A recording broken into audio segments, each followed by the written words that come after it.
ETF index mutual funds నేర్చుకుని stock మార్కెట్లో రాణించాలనుకుంటున్నారా? వెంటనే ఈ నెంబర్కి కాల్ చేయండి.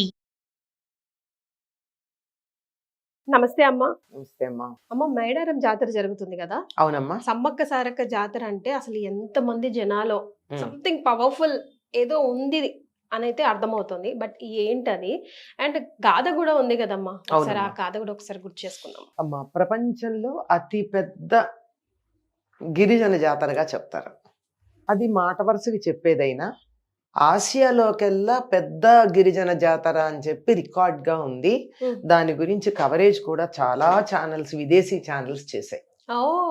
అది ఫారిన్ కంట్రీస్ కూడా అదే చాలా.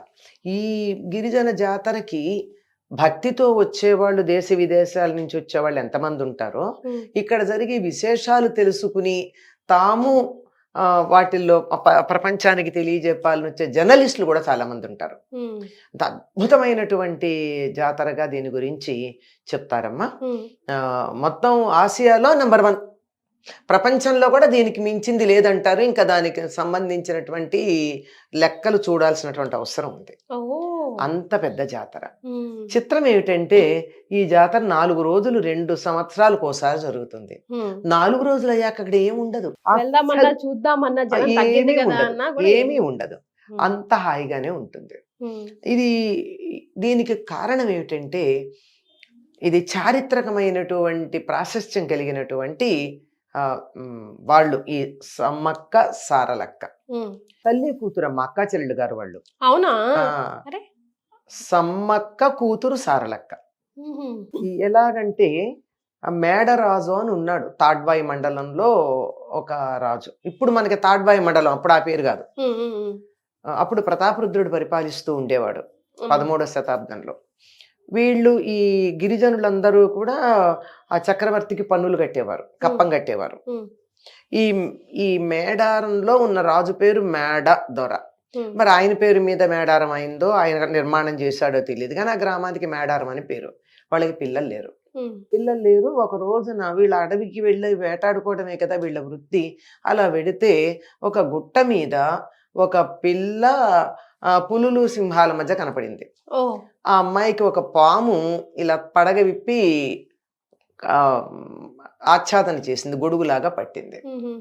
ఆ పిల్లని చూసి ఈయన ఇలా అనంగానే అవన్నీ వెళ్ళిపోయినాయి. ఆ పిల్ల ఈయన తెచ్చుకున్నారు. ఇది మాఘ పూర్ణిమ, మాఘమాసంలో పౌర్ణమి రోజు. ఆ విధంగా అయ్యేటప్పటికి ఎప్పుడైతే ఆ అమ్మాయి ఎలా పుట్టిందో, ఎందుకుందో, దానిని క్రూర జంతువులు ఆ పిల్లని ఎందుకు రక్షించాయో, పాము ఎందుకు పడగబిప్పి రక్షణ ఇచ్చిందో ఎవరికీ తెలియలేదు.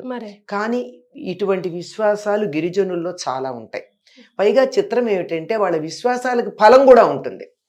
ఎందుకంటే వాళ్ళు 100కి 100 పాళ్ళు త్రికరణ శుద్ధిగా విశ్వసిస్తారు. మనం కూడా నమ్మినట్టుంటాం, నట్టే కదా. ఆ అమ్మాయి వీళ్ళ దగ్గరికి వచ్చింది. వాళ్ళ గిరిజన దేవతల యొక్క దేవత, కులదైవం సమ్మక్క. ఆ అమ్మవారే తమకి పిల్లలు లేరని దయతలిచి ఈ అమ్మాయిని ఇచ్చింది అని చెప్పి ఆ పిల్లకి సమ్మక్క అని పేరు పెట్టుకున్నారు. అందులో పౌర్ణమి అంటే చాలా ముఖ్యం కదమ్మా, చాలా ప్రధానమైనటువంటి రోజు అమ్మవారికి. కనుక అలా పెట్టుకున్నారు. ఆ అమ్మాయి వచ్చినప్పటి నుంచి ఆ ప్రాంతం అంతా చాలా గొప్పగా అభివృద్ధి చెందింది. పైగా ఆవిడ ముట్టుకుంటే ఆ చేత్తో ఏదన్నా ఇస్తే రోగాలు తగ్గడం, ఇట్లాంటివన్నీ కూడా కొన్ని మహత్తులు ఉన్నాయట. దైవం ఇచ్చినటువంటి బిడ్డగా పెంచుకున్నాడు. పెంచుకుంటూ తన మేనల్లుడికి ఇచ్చి పెళ్లి చేశాడు పడిగిద్దరాజు. మేనల్లుడు అల్లుడు. అప్పుడు ఈ అమ్మాయి కూతురే కదా, కూతురు గనకే మేనల్లుడికి ఇచ్చాడు. తర్వాత అతన్ని రాజుగా చేశాడు తమ ప్రాంతానికి. వీళ్ళంతా కోయ జాతికి చెందినటువంటి వాళ్ళు. అలా చేసిన తర్వాత బానే ఉంది. వీళ్ళకి 3 పిల్లలు కూడా పుట్టారు. సారలమ్మ, నాగులమ్మ, జంపన్న, 3. ఇలా ఉంటే అంతా బాగానే ఉంది. కానీ వీళ్ళు కూడా పెద్దవాళ్ళు అయ్యారు. ఈ సారలమ్మకు కూడా పెళ్లి చేశారు, గోవిందరాజులు అనేటటువంటి ఆయనకి ఇచ్చి. అంతా బాగానే ఉంది. ఈ లోపల కరువు వచ్చింది, వానలు పడకపోతే వీళ్ళు కప్పం కట్టలేకపోయారు. అప్పట్లో అదే కదా పద్ధతి, వ్యవసాయం మీద. లేకపోతే వీళ్ళకి వ్యవసాయం కూడా ఏముంది, అడవిలో ఉండే పళ్ళు తేనెలు అవి కదా తీసుకునేది. ప్రతాపరుద్రుడు కప్పం కట్టమని తన అధికారిని పంపిస్తే వీళ్ళు చెప్పారు, వాన పడలేదు గనక మేము ఈ సంవత్సరం కట్టలేము, మొత్తం కూడా ఇది తర్వాతది కూడా తర్వాత కడతాం అని. ఉమ్, కానీ ఈ వచ్చినటువంటి వ్యక్తి ఏం చేశాడు, మేము కట్టమన్నారు వాళ్ళు, ఉమ్. పైగా గిరిజనులు వాళ్ళు స్వతంత్ర రాజ్యంట, మీ దగ్గర మీ కింద సామంతులుగా ఉండమని చెప్పారు అని చెప్పాడు ఆయన. తప్పుడు ఇప్పుడు కూడా ఎప్పుడు కూడా చరిత్రలో జరిగినటువంటి ప్రధానమైన భయంకరమైన విషయాలన్నింటికీ కూడా ఇలాంటి చిన్న చిన్న అబద్ధాలే కారణం. ఉన్నది ఉన్నట్టు మాట్లాడితే పెద్ద తేడా రాదు. మరేమ్మా. అయిపోయింది, వెంటనే సైన్యాన్ని పంపించాడు. వాళ్ళకి రథాలు, గుర్రాలు, సైన్యం, ఆయుధాలు అన్నీ ఉన్నాయి. మరి వీళ్ళకేముంది? ఏమున్నాయి? కానీ వీళ్ళు కూడా ఉన్నంత వరకు చాలా వరకు సేకరించారు. ఆ యుద్ధంలో ముందుగా ఒక్కొక్కళ్ళు చనిపోయారు. సారలమ్మ, గోవిందరాజు, పడిగిద్దరాజు, అందరూ, నాగులమ్మ కూడా చనిపోయింది. ఆ, చనిపోతే తట్టుకోలేక జంపన్న వెళ్ళ కొడక వాగులో దూకేశాడు. ఉమ్, దాన్నే జంపన్న వాగు అనే పేరుతో చెప్తారు. ఉమ్, ఈవిడ ఎప్పుడూ కూడా పెళ్లికి ముందు ఏం చేసేదిటంటే, వెళ్ళి నేను అలా ఒంటరిగా ఉంటాను, గుట్ట మీద నన్ను వదిలిపెట్టమనేది, అక్కడికి వెళ్ళి కూర్చునేదిట. అప్పుడు ఒక చిన్న బావి కూడా తవ్వించారు ఆవిడ కోసం అక్కడ ఉండడానికి. సరే, వివాహం అయ్యాక గృహస్థ ధర్మాన్నే స్వీకరించింది. ఎప్పుడైతే అందరూ చనిపోయారో ఈవిడ బయలుదేరింది సమ్మక్క. ఉమ్, సమ్మక్క బయలుదేరి తాను యుద్ధం చేస్తూ ఉంటే, అసలు ఆవిడ యుద్ధం ముందు ఇంత వాహనాలు, సైన్యము, ఆయుధాలు ఉన్నవాళ్ళు తట్టుకోలేకపోయారు. ఆవిడ ఒక్కతే ఆదిపరాశక్తి. మరి దాంతో ఒకడు ఏం చేశాడంటే వెనక నుంచి వచ్చి వీప్ మీద పొడిచాడు.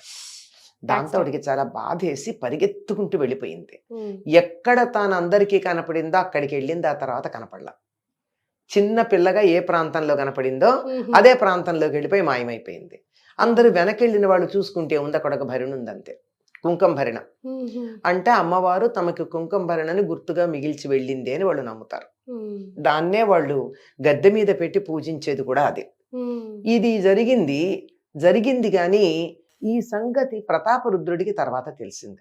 ఇది అసత్యం, ఉమ్, వీళ్ళు అబద్ధం ఆడారు. ఉమ్, ఆవిడికి ఒక కథ ప్రకారం ఏం చెప్తారంటే, కాకతీయుల దైవం కాకతి, ఉమ్, ఆవిడ అమ్మవారు వాళ్ళకి. కాకతే ఆయన కల్లో కనిపించింది అంటారు. తర్వాత మరి ఏదో కారణంగా తెలిసిందో, ఏది ఏమైనా తెలిసింది. ఉమ్, తెలిసి వచ్చి ఇక్కడ వీళ్ళందరికీ ఆయన క్షమాపణ చెప్పినట్టే ఈసారి కప్పం కట్టద్దని చెప్పాడు. ఇది చరిత్రలో కనపడుతున్నటువంటి విషయం. ఉమ్, చరిత్రలో ఉంది ఇది. ఉమ్. లోకులు చెప్పిన చిన్న చిన్న మార్పులతో ఇదే కథ ఉంది. అమ్మా. ఇది 800 సంవత్సరాల క్రితం జరిగింది. అక్కడి నుంచి ఈ సమ్మక్క, సారలక్క ఈ ఇద్దరిని కూడా తమ కులదైవాలుగా కోయలు భావించుకుంటూ ఉంటారు.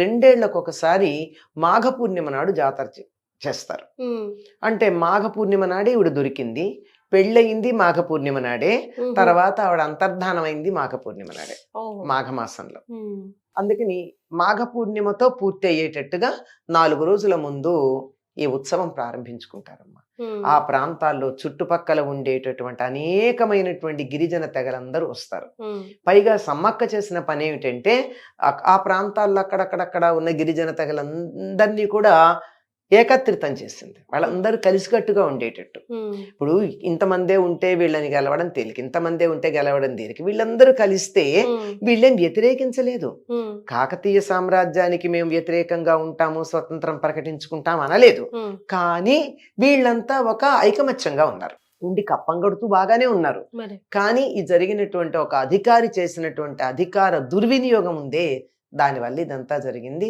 అందుకని 2 సంవత్సరాలకు ఒకసారి ఇచ్చేస్తారమ్మా. ఈ చేసే చోట వాళ్ళకి బంగారం సమర్పించుకుంటారు. ఉమ్, బంగారం అంటే మంచి బెల్లం, బెల్లం. ఉమ్, ఇంత అని అనుకుంటారు, మొక్కుకుంటారు. మొక్కుకున్న వాళ్ళకి మొక్కుకున్న కోరిక 100కి 100 పాళ్ళు ఆ దేవతలకు మొక్కుకుంటే మాకు ఫలితం వచ్చింది అని చెప్తారు. ఉమ్, తప్పనిసరిగా జరుగుతూ ఉంటుంది. ఇది ముందుగా కన్నేపల్లి నుంచి సారళమ్మని తెస్తారు ముందు, ఉమ్, తర్వాత ఏమో ఈవిని తెస్తారు, మన సమ్మక్కని ఉమ్, తీసుకొచ్చి ఇక్కడ గద్దెల మీద పెడతారు. ఉమ్, ఆ 3వ రోజంతా వేడుక చేస్తారు. 4వ రోజు యాత్రతో, రథయాత్రతో, రథయాత్ర కాదు మామూలు యాత్రతో ముగింపు పూర్తవుతూ పలుకుతారు. ఉంటుంది. అందరూ కూడా అమ్మవారికి బంగారంతో పాటు ఒడి బియ్యం పోస్తారు, ఉమ్, సారెలు ఇచ్చుకుంటారు. ఇప్పటికి కూడా గద్దె ఉంటుంది అంతే, అంతే. అక్కడ ఏమీ ఉండదు. ఉమ్, కానీ దాని చుట్టూతా చిన్నది. ఈ మధ్య కాలంలో అందరికీ మన వాళ్ళకి పిచ్చి కదా, ఉమ్, ఏదో ముట్టుకుంటే వచ్చేస్తుంది, మా పాపం అంతా పోతుందని దాని చుట్టూతా కొంచెం కటకటాలు లాంటివి పెట్టారు. లోపలికి సమర్పించుకోవచ్చు, చక్కగా చలిమిడిస్తారు. ఇంటి ఆడబడుచుగా భావించుకుంటారు వాళ్ళిద్దరు. వాళ్ళకి చలిమిడి పెట్టడం, ఒడి బియ్యం పోయడం, అన్ని రకాల సమర్పణలు చేసుకోవడం ఉంటాయి. ఇది మనకి అర్థం చేసుకోవాల్సింది ఏమిటంటే ఈ ఇతివృత్తంలో ఈ దేశంలో గిరిజనులకు కూడా వాళ్ళకంటూ ఒక సంస్కృతి ఉంది. సెలబ్రేట్ చేసుకునే అవకాశం ఉంది. అందరూ వాళ్ళ సంస్కృతిని పాటిస్తూ సనాతన ధర్మంలో మేము భాగం అన్నారు. మేము విడిగా అనుకోలేదు, ఎవరికి వాళ్ళు ఇందులో ఒక భాగం. మేము మా అస్తిత్వాన్ని మేము నిలబెట్టుకుంటాం. చూడండి, పడిగిద్దరాజు పేరు రాదు, గోవిందరాజుల పేరు రాదు కదా. ఎవరి పేర్లు వింటున్నాం మనం? సమ్మక్క సారలక్కల పేర్లే వింటున్నాం. ఆడవాళ్ళని దేవతలుగా పూజించే సంస్కృతి ఉంది, శక్తి ఆరాధన ఉంది, గిరిజనులకు కూడా ఒక అస్తిత్వం ఉంది, వాళ్ళకు ఒక సంస్కృతి ఉంది. అందరూ వాళ్ళని గుర్తించారు. ఒకవేళ వాళ్ళకి ఏదన్నా హాని జరిగితే మహామహారాజుల యొక్క కులదైవాలు వాళ్ళకి చెప్తారు వాళ్ళని కూడా ఆదరించమని. ఇది ఈ దేశం సంస్కృతి అమ్మా. అలాగే మీరు చెప్పినట్టుగా బిలీఫ్, త్రికరణ శుద్ధితో నమ్మితే కూడా నమ్ముతారమ్మా. నమ్మకుండా వెళ్ళినా కూడా కొంత ఫలితం ఉందని అంటున్నారు, నేను విన్నాను. కానీ మిగిలినప్పుడు ఏం లేదు. కానీ ఇంకొక విశేషం ఏమిటంటే ఈ మధ్య కాలంలో ఒక పెద్ద ఆవిడ ఏ ఇంట్లో ఈవిడ పెరిగిందని చెప్తూ ఉంటారో ఆ ఇంటి మా ఇంట్లోనే అని చెప్తారు. అక్కడి నుంచో తీసుకొస్తారు, కన్నేపల్లిలో నుంచి ఒక కొమ్మలే తీసుకొస్తారు, చెట్టు కొమ్మలు. ఆవిడ చెప్తుంది ఏంటంటే సమ్మక్క ఇంకా జీవించే ఉంది, అంతర్ధానమైంది గాని ఆవిడ శరీరం దొరకలేదు, ఆవిడ ఇంకా ఉందని, తమని కాపాడుతూ ఉందని, అప్పుడప్పుడు కనపడుతూ ఉందని చెప్తారు. ఇంకొక మహాయోగి చెప్పినటువంటి మాట ఏమిటంటే ఈ ప్రాంతానికి చెందిన ఆయన, ఇది మనకి పైకి కనపడేటటువంటిదే గాని ఈ చిన్న గుట్ట ఎంతో ఉండదు, ఇది 4 అడుగు కొంచెం ఇంతే ఎత్తెక్కాలి అంతే కదా. దాని నుంచి ఇంకా పైకి వెడితే ఒక గుహలో ఒక పెద్ద శక్తిపీఠం ఉందని. మనకి 108 పైన శక్తిపీఠాలు ఉన్నాయి. ముందర 4 అంటారు, 18 అంటారు ప్రధానంగా, తర్వాత 108 అంటారు, 54 అంటారు. ఇట్లా ఒక్కొక్క ప్రాంతం ఒక విశ్వాసం ఉంది. వీటన్నిటితో పాటు ఇంకా అధికంగా కూడా ఉన్నటువంటి శక్తిపీఠాలు ఉన్నాయి. అందులో ఒకటి ఆ పైన ఇంకా పైకి వెడితే ఒక గుట్ట ఉందిట. ఆ గుట్ట గుహలో ఉంది. అది ఇప్పుడు వ్యక్తం కాదు, కొన్ని రోజులు అయిన తర్వాత అక్కడ ఉన్నటువంటి శక్తిపీఠం బయటపడుతుందని ఒక మహాయోగి చెప్పాడు. లేకపోతే అంత శక్తి లేకపోతే ఎలా ఆకర్షిస్తారు ఎంతమంది? నేను ప్రతి 2 years ఒకసారి వచ్చే ఈ జాతర కోసం ఎంతో మంది ఎదురు చూస్తారు, ఎన్నో మొక్కులు తీర్చుకుంటారు.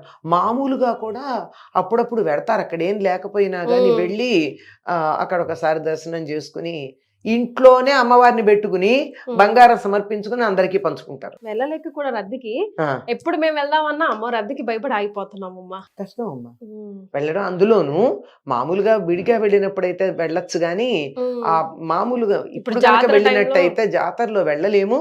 పైగా అక్కడ ఉండేటట్టు కొంచెం ఉగ్రత ఉంటుంది, శక్తి కదా, గ్రామ దేవతలు కదా వీళ్ళు, చాలా ఉగ్రంగా ఉంటారు వాళ్ళు. ఏం చెయ్యరు కానీ వాళ్ళ ఉగ్రతను చూసి మనకే భయం వేస్తుంది. అది వెళ్ళడం కష్టమే. ఉత్తప్పుడు మేము కూడా మామూలు అప్పుడే వీళ్ళ దర్శనం చేసుకొచ్చాం. కూర్చొని అక్కడ సౌందర్యలహరి, లలితా సహస్రనామం పారాయణలు చేసి, ఇవన్నీ ఎందుకు, మేము అది గ్రామదేవత కదా అన్నారు. ఈ గ్రామ దేవతలందరూ అమ్మవారి యొక్క స్వరూపాలే, మనం ఆరాధించుకునే అదే కదా, అందుకని మేము ఇక్కడ చేస్తామని చెప్పి ఒక పెద్ద సమూహం వెళ్ళి అక్కడ అమ్మవారికి సారి సమర్పించుకుని, చలిమిడి అవి ఇచ్చుకుని, చీరలు పెట్టుకుని, వాళ్ళు వీటికి వేటికి అభ్యంతరం లేదు. పారాయణ చేస్తామంటే అభ్యంతరం పెట్టారు, ఏం పర్వాలేదండి, మేమేమి మీ సంప్రదాయాలకు విరుద్ధంగా ఏం చేయట్లేదు. అలా దూరంగా కూర్చుంటాం, పారాయణ చేసుకుని అమ్మవారికి నమస్కారం చేస్తాం. మీకు తోచిన భాషలో మీరు చేస్తారు, మాకు తోచిన భాషలో మేము చేస్తాం. ఆ అమ్మవారిని మేము సాక్షాత్తు ఆదిశక్తిగా భావించుకుని చేస్తున్నామని చెప్తే అనుమతి ఇచ్చారు. అనుమతి తీసుకునే చేసాం, చేసి చక్కగా పారాయణది చేసొచ్చాం. ఈ రోజు మా సుమన్ టీవీ ప్రేక్షకులు మీ నోట మళ్ళీ సమ్మక్క సారలమ్మ గురించి గుర్తు చేసుకోవాల్సి వచ్చింది, గుర్తు చేసుకున్నాం. చరిత్రను ఒకసారి మళ్ళీ తెలుసుకున్నాం. తప్పనిసరిగా తెలుసుకోవాలమ్మా. అప్పుడప్పుడు చరిత్రలో పొరపాట్లు జరుగుతాయి, ఆ పొరపాట్లను సరిదిద్దుకుంటే ప్రతాపరుద్రుడిలాగా బాగుంటుంది. సరిదిద్దుకోకపోతే చరిత్రలో చరిత్రహీనులుగా మిగిలిపోతారు. థ్యాంక్ యూ సో మచ్ అమ్మా, ధన్యవాదాలు. నమస్తే అమ్మా.